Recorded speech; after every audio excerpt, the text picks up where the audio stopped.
ko'pchilikda rosa mavzu bo'lib, tema bo'lib aylanayotgan savolga javob beramiz. Hozirgi kunda yakka tartibli tadbirkorlar va firmalar ham aylamadan olinadigan soliq to'lovchisi bo'ladigan bo'lsa, ularni hammasini NDSga o'tkazib yuborishyapti deb ko'pchilik shikoyat qilyapti va shunaqa qonun chiqibdi deyishyapti. Ya'ni oboroting 1 milliardga yetmasa ham sen qo'shimcha qiymat solig'iga o'tasan degan bir tartib chiqibdi. O'shaning uchun hammani o'tkazib yuborishyapti deyishyapti. O'rtoqlar, bu tartib oldindan bor edi va buni formulasiga o'zi umuman Davlat soliq qo'mitasi ham rasman javob berishdi va formulalari bilan ko'rsatib berishdi. Bu qanaqa? Misol uchun 1 milliard so'mlik aylamadan olinadigan soliqda qolishi 1 milliard so'mlik chegarasi 365 kunni o'z ichiga oluvchi 1 yilga mo'ljallangan. 1 yil ichida 1 milliarddan oshib ketmasangiz, siz aylamadan olinadigan soliq to'lovchisi sifatida qolasiz. 1 yil deganda aynan 1-yanvardan 31-dekabrgacha degan hisob-kitob bor. Agar yilni o'rtasida yangi tashkil etilgan tadbirkorlik subyekti bo'lsa, yangi tashkil etilgan YTT yoki firma bo'lsa va aylamadan olinadigan soliq qo'ysangiz. Misol uchun yil tugashiga 100 kun qolganida siz firma ochdingiz yoki YTT ochdingiz. Bu taxminan 20-sentyabrga to'g'ri keladi. 20-sentyabrda ochdingizda yil yakuniga qadar, ya'ni 31-dekabrga qadar 500 million so'm oborot qildingiz. Hozir soliq kodeksidagi va Davlat soliq qo'mitasi tomonidan berilgan rasmiy munosabatga ko'ra qanaqa bo'ladi? O'z hisob-kitobi formulasi 500 million bo'lsa, 500 millionni 100 ga bo'lasiz va 365 ga ko'paytirasiz.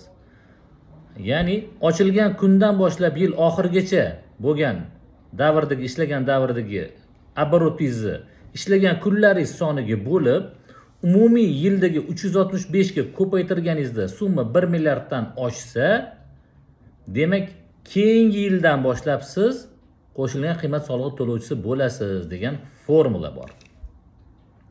Va ko'pchilik shu formulani men NDSga, to есть 1 milliardga yetmasam ham o'tib ketyapti deyshadi. Ya'ni hozirgi misolda ham 500 million bo'lsa, 500 millionni 100 ga bo'lsangiz 5 million bo'ladi. Uni 365 ga ko'paytiradigan bo'lsangiz 1 milliard 800 millionga o'tib ketib qoladi.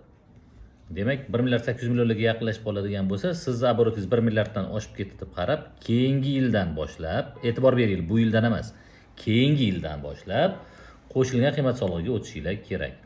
Bu tartib 2026-yil 1-yanvardan boshlab amalga kiradigan soliq kodeksidagi o'zgarishlarda kiritildi.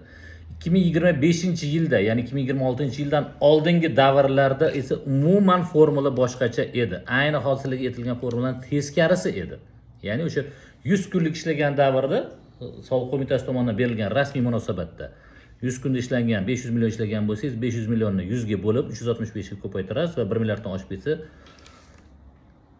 qo'shilgan qiymat solig'iga o'tasiz keyingi yildan deyilyapti.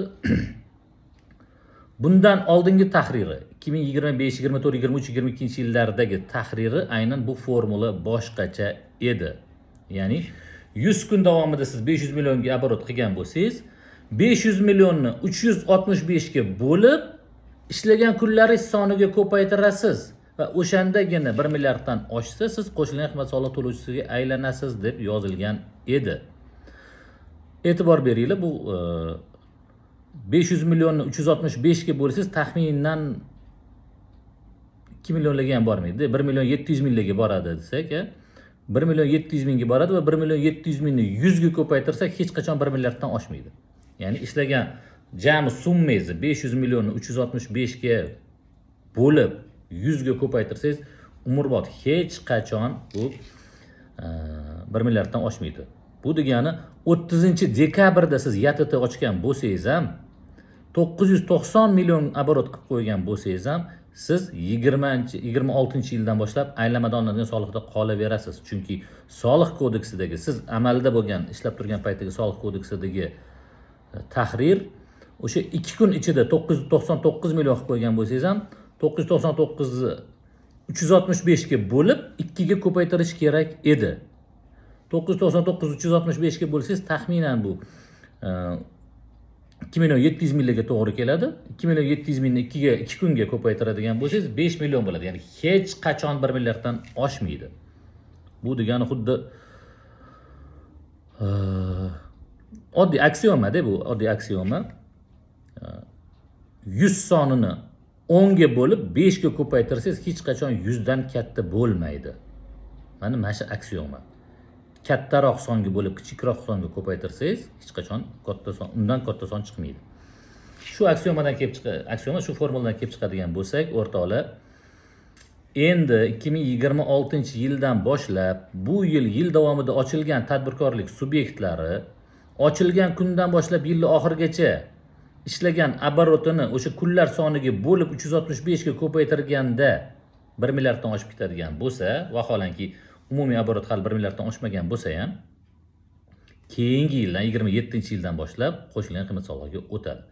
25-yilda aynan shunaqa tadbirkorlik ochib turib, kimdir hozir agar Davlat soliq qo'mitasidan yo'q, umuman Davlat soliq qo'mitasi demaylik, soliq boshqarmasi yoki kimdir idorasi qaysidir tadbirkorni 25-yilda ochgan eding, yil o'rtasida yanvarda, sentyabrda, oktyabrda ochgansan, 500 million оборот qilib qo'yibsan deb uni hozirgi tahrirdagi formula bilan hisoblayotgan bo'lsa, bu noto'g'ri hisoblash bo'ladi va siz huquqingiz buzilayotgan bo'ladi.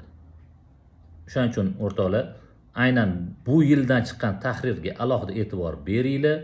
Mabodo o'tgan yillardagi holatlar bo'yicha sizlarga 1 milliarddan oshmagan holatinglarga ham qo'shilgan qiymat solig'iga o'tkazib yubordi deydigan bo'lsa, bu noto'g'ri bo'ladi. Bu yildan boshlab 1 milliarddan oshmagan bo'lsanglar ham ishlagan kunlaringlar soniga bo'lib 365 ga ko'paytirsa оборотinglarni 1 milliarddan oshadigan bo'lsa, u summa 2027-yildan boshlab siz qo'shilgan qiymat solig'i to'lovchisi bo'lasiz. Soliqlarni o'z vaqtida to'langlar, hisob-kitoblarni unutmanglar, biznes planinglarni shunga qarab qilinglar, o'zinglarni ehtiyot qilinglar, salomat bo'linglar.